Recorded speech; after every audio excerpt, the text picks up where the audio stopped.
Hola a todo el mundo, soy Lucía Rue de Auravant. Para quien no nos conozca, Auravant es una empresa tecnológica dedicada al desarrollo de software para la agricultura digital y la agricultura de precisión. Me gustaría daros la bienvenida a un nuevo webinar de Voces Expertas, donde en cada sesión invitamos a especialistas a tratar temas tecnológicos, agronómicos y de actualidad, siempre con una visión hacia la sostenibilidad, con la intención de que aprendamos todos y ofrecer el máximo valor a nuestra audiencia. Hoy tenemos como invitado a Javier Castaño de Unión de Uniones de Agricultores y Ganaderos. Esta es una organización profesional agraria dedicada a defender los intereses de los agricultores y ganaderos del Estado español. Fundada en 2008, tiene presencia en la mayoría de comunidades autónomas de España a través de sus organizaciones territoriales independientes, algunas con más de 40 años de historia. La verdad que es un placer tener hoy aquí a Javier Castaño, que es un buen amigo mío y un gran profesional, ingeniero agrónomo por la Universidad Politécnica de Madrid y técnico especializado en políticas agroambientales, economía agraria y comercio internacional. Sus líneas de trabajo actualmente están relacionadas con la evaluación de los efectos de las estrategias europeas de sostenibilidad a largo plazo, el diseño de instrumentos de políticas agroambientales, el análisis de los impactos de acuerdos comerciales internacionales y el diseño de soluciones innovadoras y sostenibles para reducir el uso de fitosanitarios sintéticos en la agricultura. ¿Y de qué vamos a hablar hoy? Bueno, pues la temática que vamos a tratar es de total actualidad, cuyo título es Estrategias de sostenibilidad a largo plazo y el diseño de la PAC desde 2023 a 2027 y sobre qué retos les esperan a los productores europeos. Bueno, pues de esto nos va a hablar nuestro invitado. Bienvenido, Javier. Qué ilusión tenerte aquí. Muchas gracias, Lucía. La verdad que es un placer tanto contar contigo como amiga, como participar en estos foros de debate y de discusión acerca de la política agraria, como tú bien conoces y mucha gente sabe. Me encantan estos temas y la verdad que es un honor y un placer poder representar a Unión de Uniones también en estos foros y poder contar y dar una visión de lo que nosotros opinamos al respecto, ¿no? Genial. Bueno, pues simplemente para los nuevos Vale. que habéis entrado, os comento que tenéis todos los micros cerrados, que vamos a dar comienzo ya a la presentación de Javier. Cualquier duda que tengáis nos podéis escribir por el chat o por el apartado de preguntas y respuestas. Y nada, Javier, que bienvenido y que gracias por estar aquí con nosotros. Muchísimas gracias, Lucía. Vale, pues voy a ver si comparto pantalla. ¿Vale? ¿Veis todos? Entiendo. A ver, voy a ponerlo en Sí, modo presentación. ahí ya vemos la portada. Vale. Ahí se ve Vale, ¿no? perfecto. Ya se ve bien todo perfectamente. Vale. Pues nada, pues nuevamente muchísimas gracias por esto. La verdad que cuando Lucía me contactó para hacer este webinar, me llenó de ilusión y de ganas de hacerlo. Pues de antemano os pido disculpas por si es mucho contenido. He intentado poner todo, intentarlo dejar lo más claro posible todas estas cuestiones que no dejan de ser muy complejas, pero a la vez muy relevantes. ¿Vale? Entonces, bueno, contaros un poco cómo he estructurado la presentación. ¿Vale? En primer lugar, me gustaría situarnos un poco acerca de qué es la sostenibilidad, ¿no? Es importante por qué estamos debatiendo acerca de eso, qué senda nos hemos marcado nosotros, el mundo como sociedad. Ya desde el mundo vamos a bajar hasta la Unión Europea como impulsor de la sostenibilidad mundial y posteriormente pasaré digamos, a esbozar un poco cómo se financiará esa transición hacia una Europa más sostenible. Ya llegaremos por fin a la política agraria común para el periodo 2023-2027 y trataré de focalizarme en los elementos clave de la reforma y la arquitectura medioambiental. Y posteriormente, y entiendo que más interesante, qué opina Unión de Uniones sobre la sostenibilidad agraria, ¿vale? Que pasaremos posteriormente a relatar.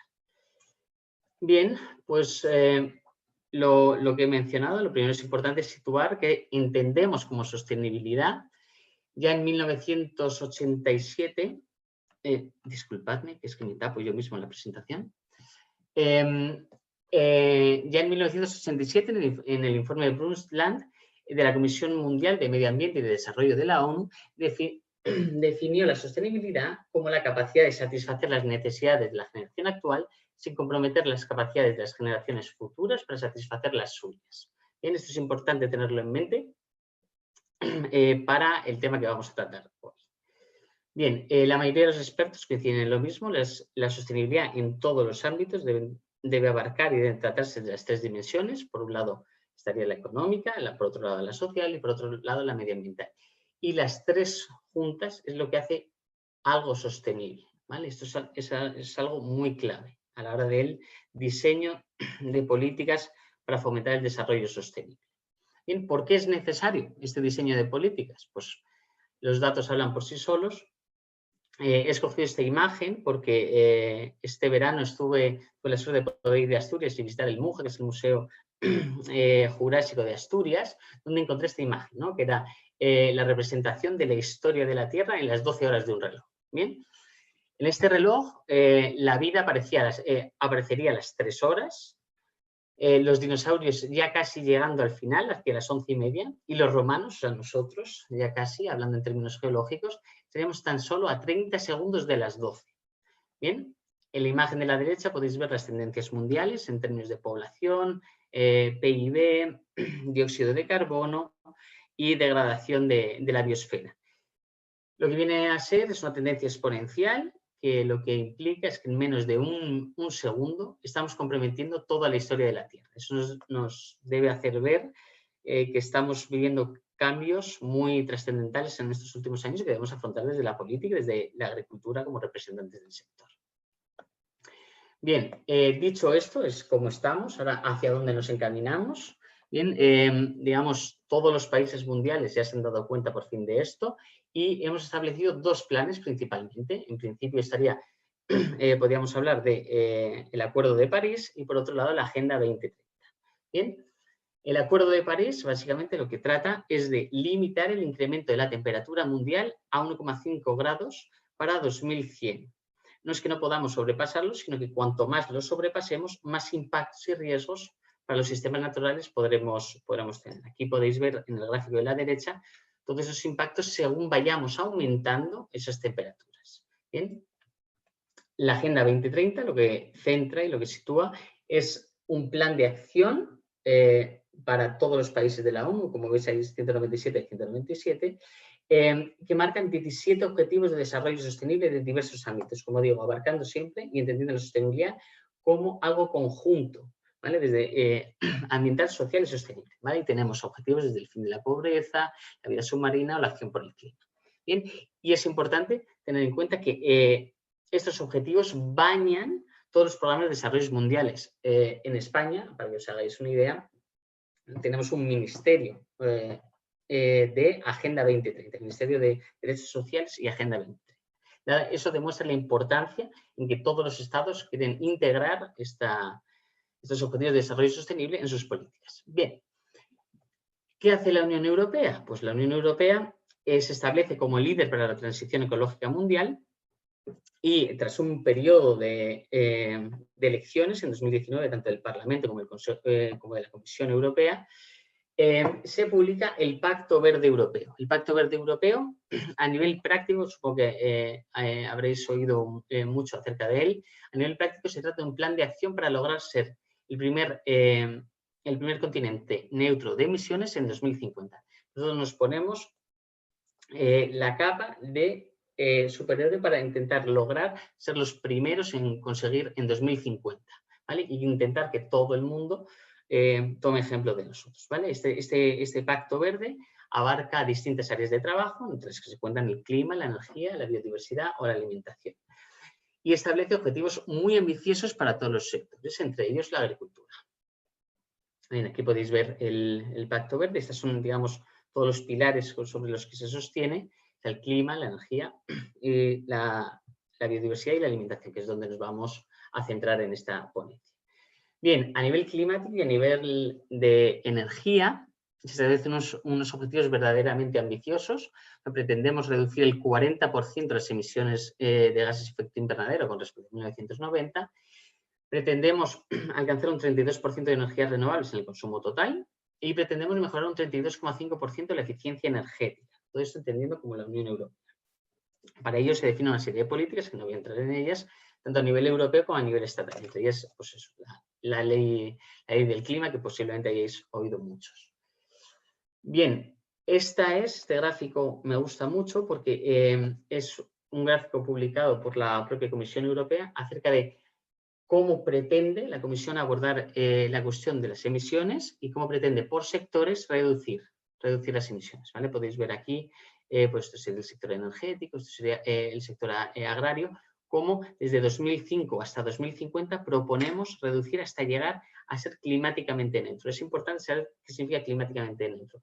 No significa que no emitamos, sino que lo que emitamos seamos capaces de absorberlo para ser sostenibles. Bien, dentro, como os he dicho, el Pacto Verde incluye la perspectiva de clima, de energía, pero también incluye la biodiversidad y de la granja a la mesa. Eso tendrá mucha incidencia sobre el sector agrario. Bien, ¿qué objetivos marca? A nivel de biodiversidad, marca que un 30% de la superficie terrestre de Europa será protegida y un 10% será específicamente protegida, ¿vale? Se dedica a otros elementos de protección, superficies no productivas, ¿vale? Dentro del sistema alimentario, y lo que afecta particularmente al sector agrario, sería una reducción de un 50% del uso de plaguicidas, una reducción del 50% del uso de la venta de antimicrobianos para animales, y un 20% de fertilizantes, pérdidas de nutrientes al menos un 50%, y alcanzar un 25% de superficie agraria dedicada a la agricultura ecológica. Eso supone unos enormes retos, como veremos más adelante. ¿Cómo se financiará la transición hacia una Europa sostenible? Eso es muy importante, dado que no sabía muy bien qué público iba a venir. He hecho una presentación muy generalista. El marco financiero, para quien no lo sepa, es el presupuesto de la Unión Europea para sus políticas comunitarias, es decir, todo lo que ponemos los estados, representa en torno a un 1% de la renta nacional bruta, que a término sería hablar de más o menos el PIB. Bien, este marco financiero se estructura en torno a 7 áreas temáticas con diferentes importes, diferentes presupuestos que determinan las prioridades de la Unión Europea.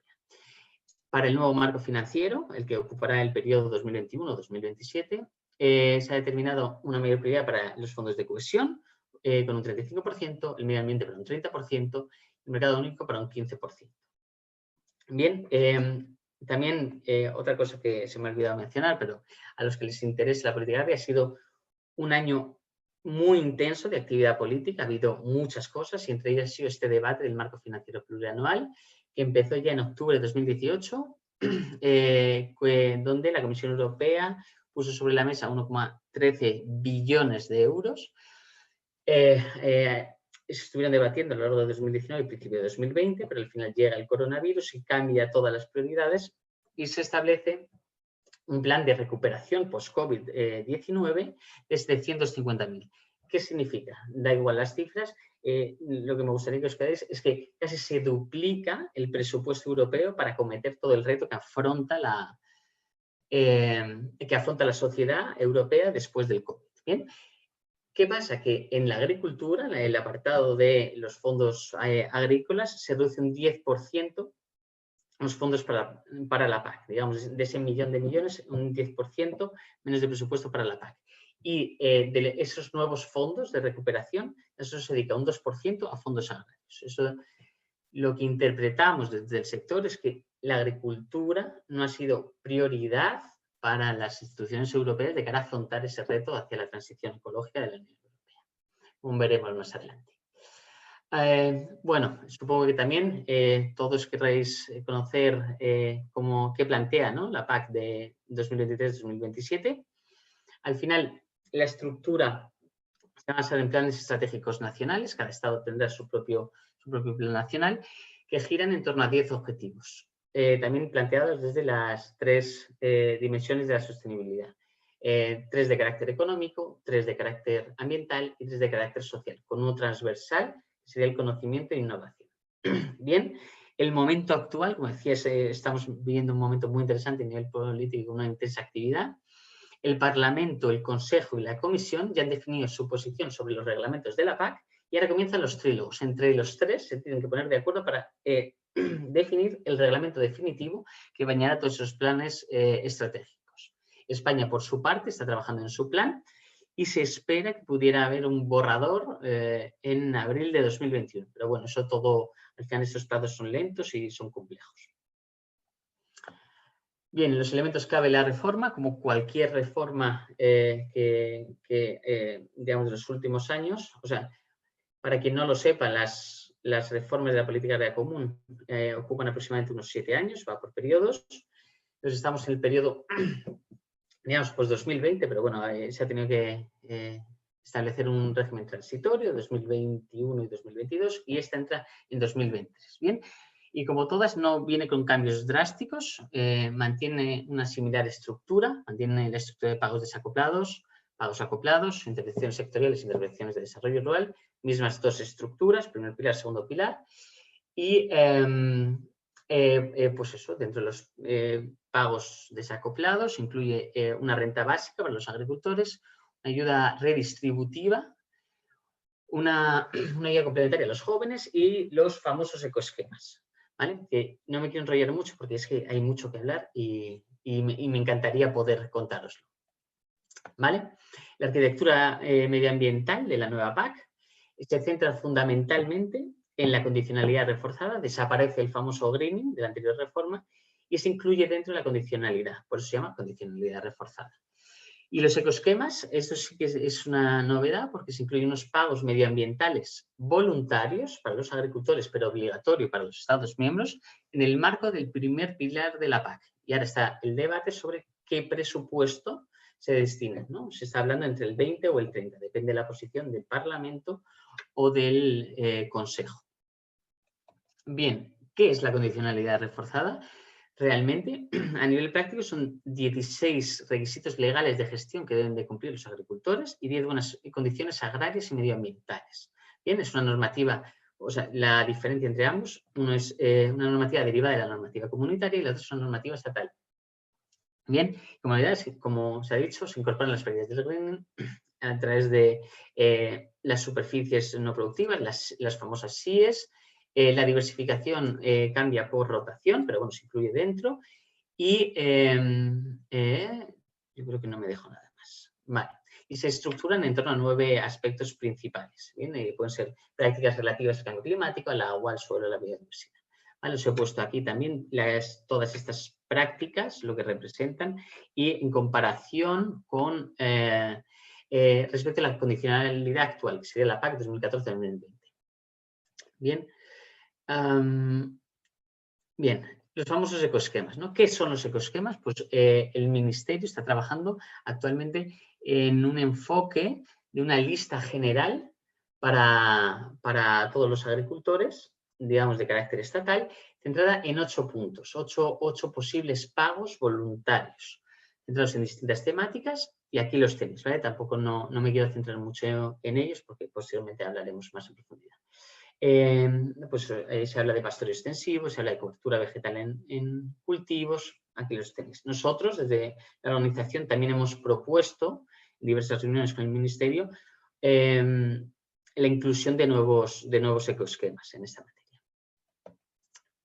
También quería deciros, perdonadme por ir tan rápido, pues que quiero llegar a lo que opinamos nosotros de todos estos puntos, de las estrategias, de los reglamentos de la PAC y todo, que estamos haciendo un trabajo minucioso, artículo por artículo, de todos los reglamentos que tanto la Comisión como el Consejo como el Parlamento Europeo han publicado, para realmente tener una posición sólida al respecto de cada apartado. Al final, todos los que trabajéis, y si no lo conoceréis, es realmente complejo todo este mundo porque es muy minucioso, y requiere mucho tiempo y trabajo, que eso es lo que intentamos hacer desde Unión de Uniones. Bien, pues hemos llegado al apartado de qué opina Unión de Uniones sobre la sostenibilidad agraria. Antes de nada, quería contaros un poco qué hacemos desde la organización. Los servicios técnicos, del que tengo la suerte de formar parte, trabajamos día a día a favor de la sostenibilidad de la agricultura y la ganadería en sus 3 dimensiones, siempre desde la perspectiva económica, social y medioambiental. En los últimos tiempos, nuestros trabajos se han centrado fundamentalmente en abordar las cuestiones sobre la PAC 2023-2027 y todo el marco legislativo alrededor de ella, ¿no? Desde la ley de cambio climático, la ley de la cadena o los acuerdos de libre comercio de carácter internacional con terceros países. ¿Bien?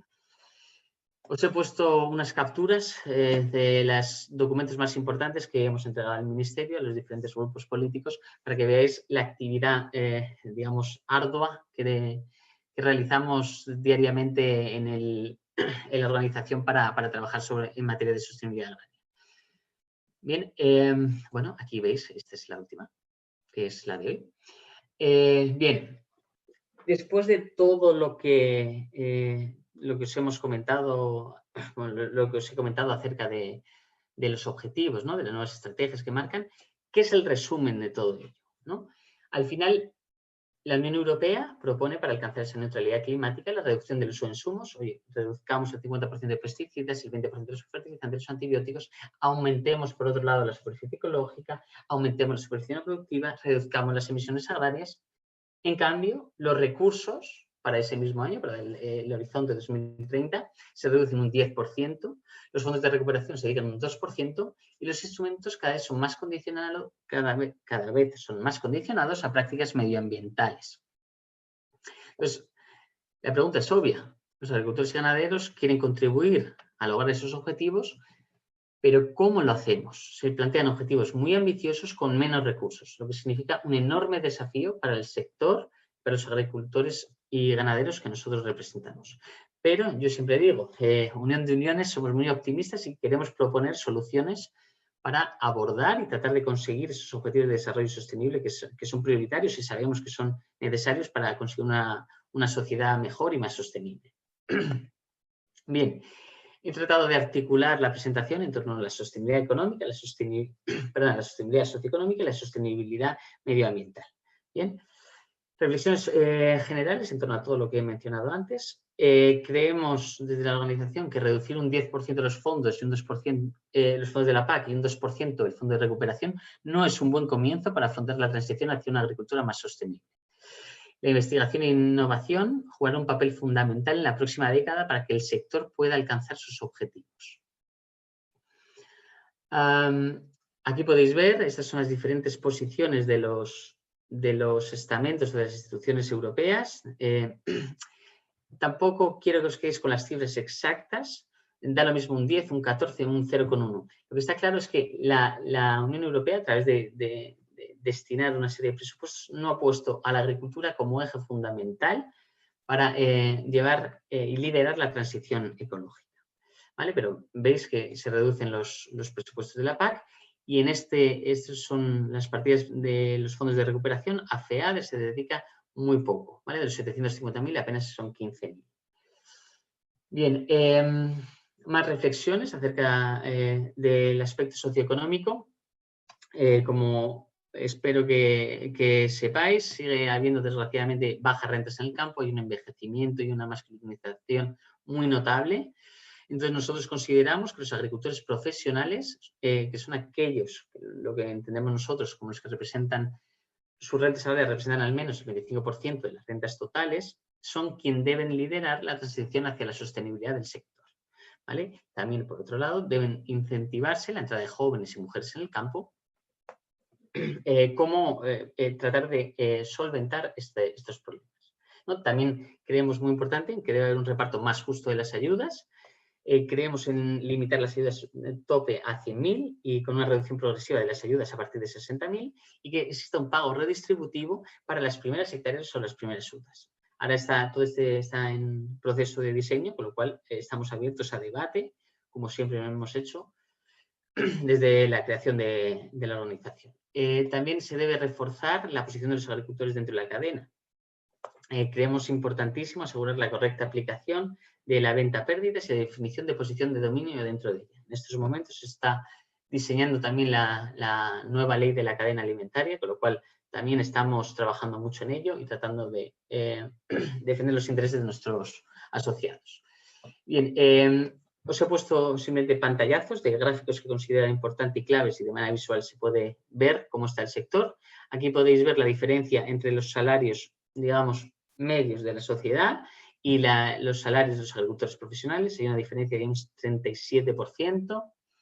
Aquí podéis ver como un 31% de los dueños de explotación tienen más de 65 años, para demostrar el envejecimiento tanto del sector como del medio rural. Y la distribución, digamos, el valor que percibe el agricultor del valor pagado por los consumidores. Al final apenas le llegan el 30% de productos, del valor de los productos pagados por el consumidor final. Bien. Aquí también otra de las deficiencias de la cadena alimentaria es el crecimiento de la brecha de los precios de la alimentación. Por un lado, no es solo que el valor el precio pagado a los productores se mantenga o se reduzca, sino que le aumentan a los consumidores. Entonces, esa brecha de precios cada vez se va ampliando más y cada vez es más preocupante. A nivel de sostenibilidad medioambiental, una serie de reflexiones que hacemos desde la organización. Es importante tener en cuenta que el sector agrario cumple con los criterios más exigentes a nivel mundial, a nivel de medio ambiente, sanidad, calidad y bienestar animal. Y no solo con eso, se prevén nuevas directivas y normativas en este sentido, tanto a nivel europeo como estatal.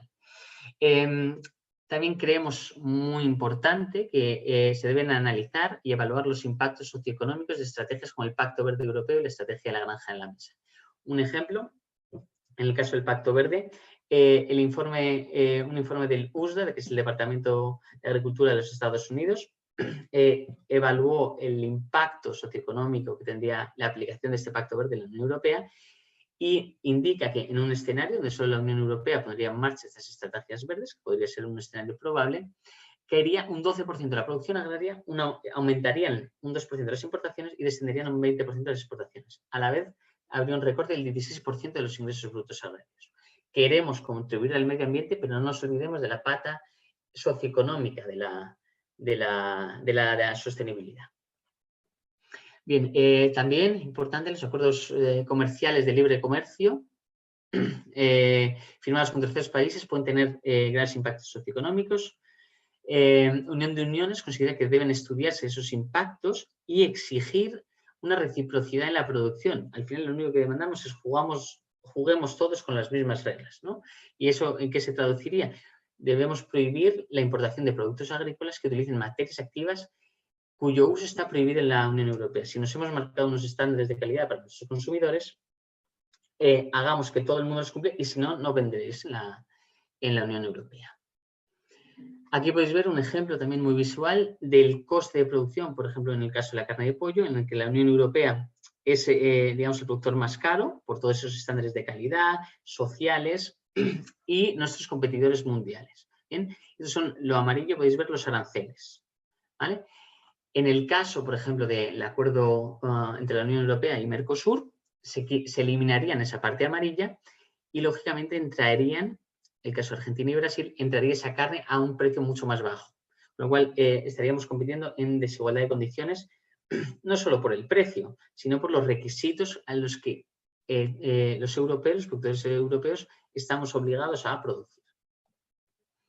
Bien, por otro lado, otras reflexiones es la población mundial crecerá en un 50% en 2050, según la FAO.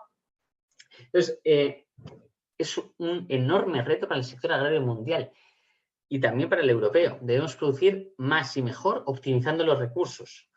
Entonces, es importante adaptar y adecuar los objetivos que nos marcamos al sector a nivel de reducción de emisiones y contribución medioambiental. Es importante adaptarlos. Digamos, somos un sector distinto al resto.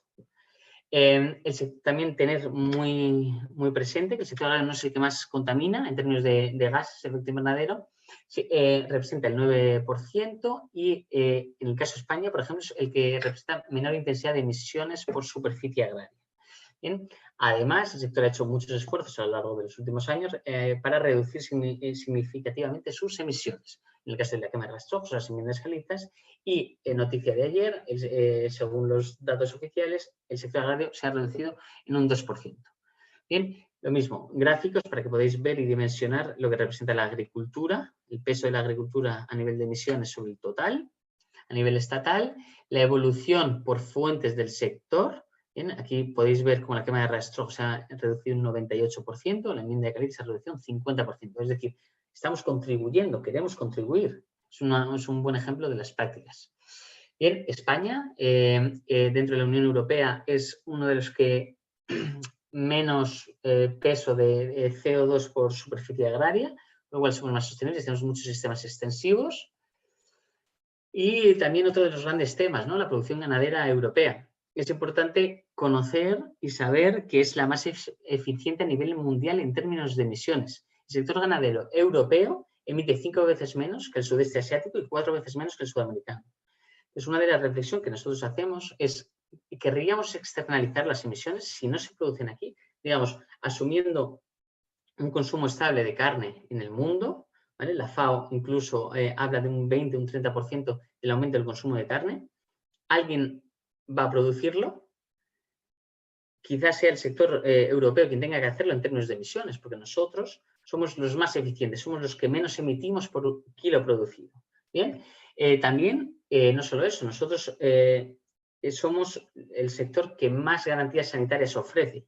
Entonces, debemos exigir la reciprocidad que os mencionaba antes sobre los acuerdos comerciales. Bien, también, no nos olvidemos, en los sistemas ganaderos nosotros no queremos aglutinar vacas en un establo. Nosotros somos partidarios de que existe una ganadería extensiva y fomentar sus servicios ecosistémicos, porque lo sabemos. En términos de biodiversidad, de captura de carbono, desarrollo rural, también muy importante la economía circular para los próximos años, ¿no? Al final, el reaprovechamiento de subproductos. Por otro lado, también esa perspectiva social y económica de la ganadería europea y en España, ¿no? En España representan en torno a 220.000 familias que viven de ello, de explotaciones exclusivas o mixtas, ¿no? También es un importante sector económico, genera en torno al 40% de la producción final agraria. Y la exportación también, digamos, somos muy buenos en producir porcino. Es una gran oportunidad, por ejemplo, para los productores como motor de desarrollo rural. Por eso os he puesto el ejemplo del porcino en China, ¿no? Que ahora se está dando mucho. Bien, aquí nuevamente os pongo gráficos para tratar de validar lo que os he comentado. Las emisiones ganaderas, por ejemplo, en el este y el oeste de Europa están en torno a las 100 kilos de CO2 equivalente, mientras que en el sur de Asia está en los 500, en Sudamérica está en los 400. A nivel de, también es importante, no solo decir, bueno, pues, analicemos la cabaña ganadera, pero aprovechemos, digamos, lo que nosotros tenemos, ¿no? Que al final, como sector, tenemos la capacidad de absorber emisiones de CO2, con lo cual debemos aprovechar ese potencial de absorción de nuestros pastos y de nuestros cultivos y centrar nuestra actividad y la búsqueda de soluciones en esa capacidad. Oye, intentemos que absorban más los pastos y los cultivos. También otra cosa muy importante son las energías renovables y la agricultura. Debemos, como sector, aprovechar esta gran oportunidad que se nos plantea, ya no solo a través de la generación, aquí tenéis unas cifras que son, creo, muy llamativas. Si se aprovechasen los residuos agrícolas y ganaderos estatales, podríamos multiplicar por 12 la producción de energía. Debemos aprovecharlo como oportunidad y como sector para una ayuda adicional a las rentas, ¿no?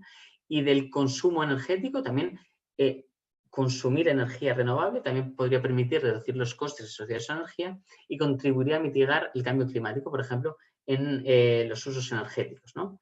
Al final, de fuentes no renovables. Bien, aquí podéis ver también como país la gran oportunidad que tenemos. Tan solo el total de energía renovable, el 6% proviene de la agricultura. Creo que es una oportunidad y que el mundo nos está demandando, entonces debemos ser capaces de aprovecharlo. Y por último, ya para terminar, perdonadme por todo el tiempo, no sé ya ni qué tal de tiempo voy, pero bueno, ya estoy terminando. Es algo de que debemos tener también muy presente, y creo que la pandemia ha dejado muy claro, que el sector agrario es un sector estratégico en cualquier economía. Es capaz de producir alimentos. Podemos vivir sin ropa, podemos vivir sin móviles, pero no podemos vivir sin alimentarnos. Además, tenemos la suerte de vivir en un sitio que cumple, o sea, de tener un sector que cumple con los mayores estándares y criterios de calidad, tanto en sanidad, bienestar animal, medioambiental. O sea, tenemos una suerte como europeos de poder vivir eso. También tener en cuenta esa perspectiva del sector agrario como motor de desarrollo en las zonas rurales. La agricultura mantiene vivo el tejido socioeconómico de la España vaciada, uno de los grandes problemas que tenemos en España en estos momentos. Ya por último, simplemente decir eso, que yo creo que es una reflexión que tenemos que hacer entre todos como sociedad, de no criminalizar a los productores. Muchas veces desde ciertos sectores se les criminaliza, pues son muy contaminantes o son muy tal. Obviamente existe una parte de contaminación, pero dentro del sector buscamos reducir nuestra huella de carbono. O sea, es algo que tenemos muy presente y que queremos contribuir a ello para conseguir un desarrollo sostenible del mundo y contribuir a ello. Así que, por favor, no olvidad eso, que nos dan de comer todos los días y dependemos al final de ellos para poder comer. Muchísimas gracias por escucharme y disculpadme todo el tiempo que he demorado. Muchísimas gracias. Si alguien tiene alguna duda, estaré encantado de responderles en mi mail, o si me queréis llamar para tomar un café, también. Muchas gracias.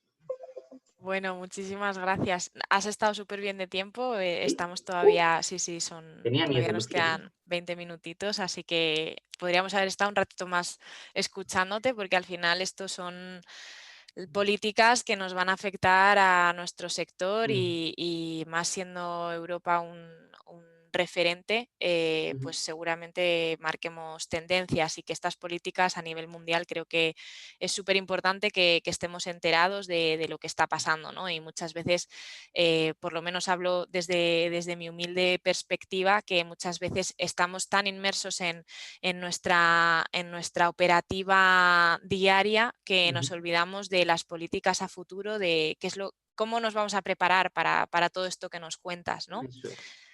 Así que muchísimas gracias por darnos una visión general. Ahí os animo a los participantes que si tenéis dudas las compartáis. Ya hay unas cuantas que te voy a leer ahora. Y si más adelante queréis algún webinar sobre alguna temática más específica, pues nos comentáis, porque sí que es verdad, es un tema complejo y que bueno, tiene muchas cosas a tener en cuenta, ¿no? Bueno, yo quería hacerte una pregunta. ¿Sí? Hablabas sobre la brecha de precios entre el precio percibido por el productor y el precio que paga el consumidor, ¿no? Entonces, no sé, quería compartir contigo, a ver si nos podías pues eso, compartir un poco tu opinión sobre cómo podemos reducir esta brecha, ¿no? ¿Cuáles podrían ser las acciones que pudiésemos hacer para que esta brecha no fuese tan grande? Lucía, has tocado un tema que ahora mismo está de rabiosa actualidad, que es, Así. digamos, la cadena alimentaria. Ahora mismo está abierta en canal esta ley y se está debatiendo acerca de eso mismo, ¿no? Digamos, es de carácter multifactorial. O sea, no solo podemos entenderlo desde buscar una alternativa, por ejemplo, a la gran distribución, sino que tiene que haber una legislación que proteja, por ejemplo, a través de los contratos, asegurar. Bueno, antes de nada te voy a situar un poco la ley de la cadena, ¿no? Ahora mismo está debatiendo la venta a pérdidas, ¿no? La capacidad de proteger al agricultor para que no se le pague por debajo de sus costes, ¿vale? Y Es eso que eso es figura en los un contratos. problema, ¿no? A nivel, por lo menos para el sector. Obviamente sí Eso que es, son las leyes del mercado, pero para nuestro eso es. sector Eso es fatal. es terrible, es terrible para los agricultores y ganaderos y para la sociedad en su conjunto. O sea, al final, el forzar a los agricultores a percibir precios por debajo puede hacer que desaparezca la actividad. Claro. Entonces, eso es, como he dicho antes, un sector estratégico, ¿no? Entonces, digamos, el proteger frente a eso. ¿Cuál es uno de los grandes problemas? No el único, pero uno de los grandes problemas es el gran cuello de botella de la distribución. Al final, entre un grupo muy pequeño de operadores manejan en torno al 60%, el 50 y el 60% de lo que el consumidor compra. Eso le permite mucho poder de mercado hacia los eslabones directamente inferiores. Entonces, la búsqueda de canales alternativos, como pueden ser canales cortos de comercialización, online, quizá podría diversificar un poco el eslabón distribuidor y, digamos, se pudiese reequilibrar, ¿vale? Nosotros, por ejemplo, dentro de las enmiendas, ahora mismo se está debatiendo en el Congreso esta ley. Ha habido 2 procesos legislativos abiertos en este último año. Nosotros proponemos, por ejemplo, que se defina la posición de dominio, que se abarquen todos los contratos, sí, así como partes generales, definir la posición de dominio, ¿no? Dentro de la cadena. Genial. Vale, perfecto. Sí, sería un debate a profundizar muchísimo, pero bueno, genial que nos comentes así como está la cosa. Bueno, han surgido varias preguntas que te voy a ir leyendo. La primera que nos han escrito es, y es bastante interesante, es cómo afectó el Brexit al presupuesto de la Unión Europea para la PAC. Claro.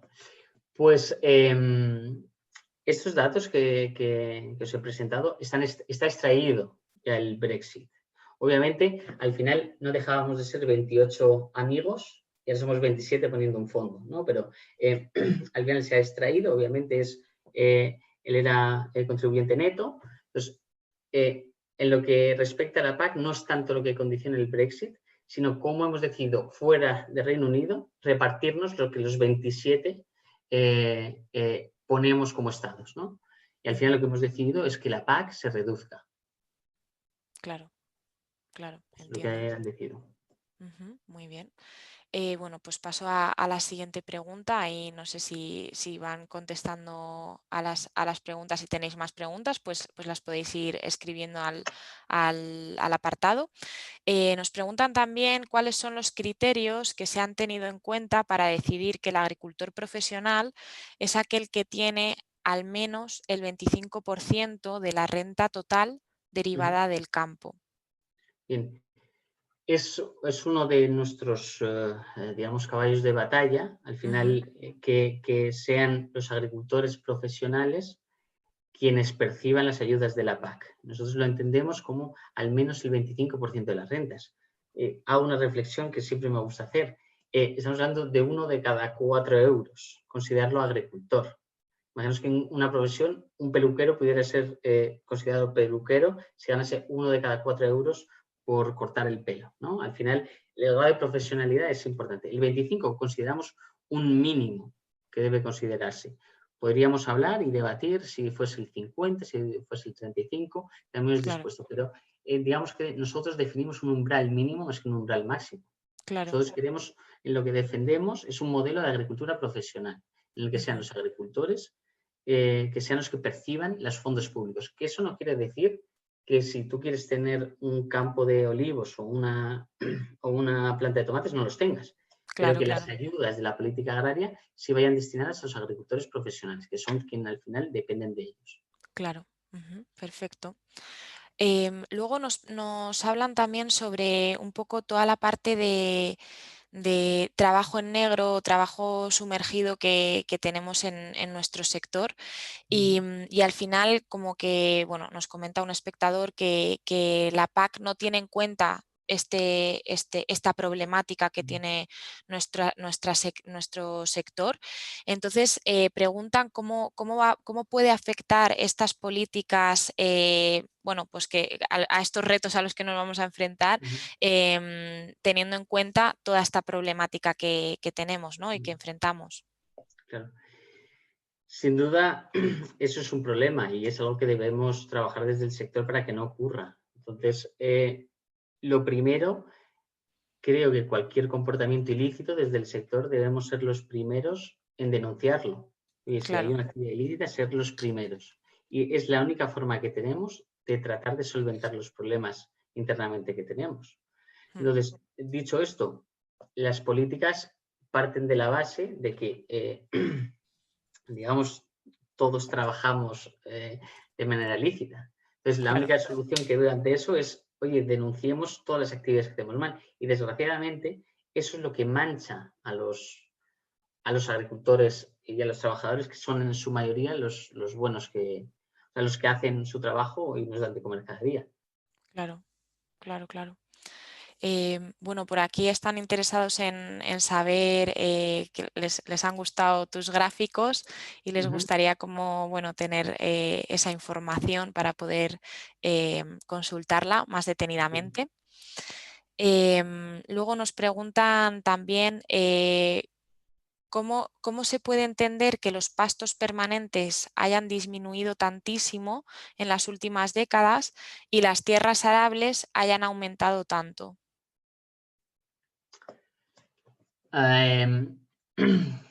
Bueno, dentro de la política agraria, o sea, tendría que revisar los datos, ahora mismo no los tengo en la cabeza, pero uno de los requisitos es la limitación de la superficie de pasto permanente. Es decir, oye, no se puede bajar en un umbral que, si no recuerdo mal, es un 5% a nivel estatal.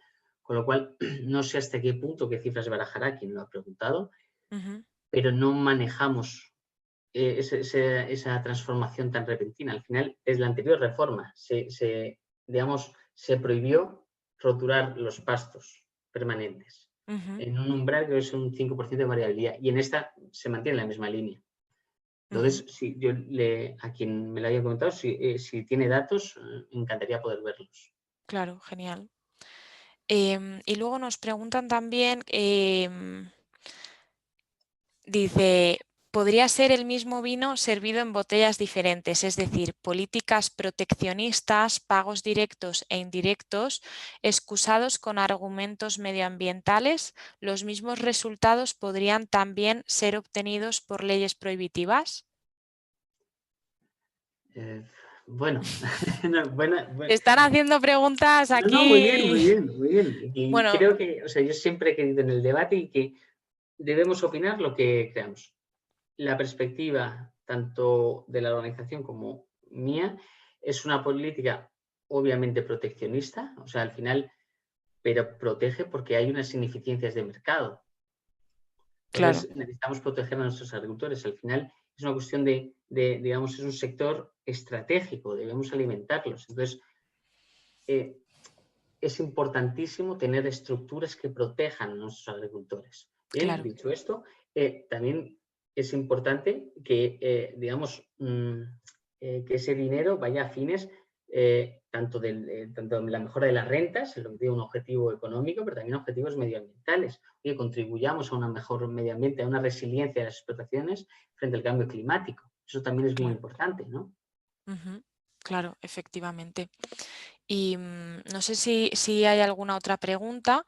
A mí sí que me ha quedado una un poco para abrir el debate, ¿no? Desde Aura nosotros somos una empresa tecnológica y bueno, esta cuestión sí que la solemos pues discutir a menudo y con estos datos que, perdón, con estos datos que comparte la FAO de que va a haber un aumento de la población bastante importante, siempre hablamos de cómo podemos enfrentarnos a ello, ¿no? Cómo vamos a poder hacer esa producción que tú decías, vamos a tener que producir más y mejor. ¿Cómo nos vamos a enfrentar a ello? Porque desde Aura sí que tenemos o intentamos poner nuestro granito de arena en ese aspecto. Creemos que la tecnología tiene un papel fundamental en esa optimización de la producción, pero sí me gustaría saber qué opinión puedes tener tú. Pues estoy completamente de acuerdo con lo que mencionas. O sea, al final, digamos, necesitamos innovar, investigar en la agricultura. Es la única forma que tenemos de tratar de lograr los objetivos. Entonces, Claro, elementos como los grupos operativos superautonómicos en el que combinan organizaciones agrarias, pueden combinar empresas tecnológicas, investigación, son claves y determinantes para lograr conseguir los objetivos de reducir un 12% las emisiones, reducir un 50% los pesticidas. Es importante trabajar entre todos los elementos que formamos parte del sector. claro. Sí, ahí nosotros en diversos estudios también vemos que el tema de la biotecnología, la mejora de las prácticas, pues va a ser imprescindible y nosotros, bueno, pues estamos orientados totalmente al desarrollo de nuevas tecnologías que ayuden a nuestro sector a enfrentarnos a estos retos, ¿no?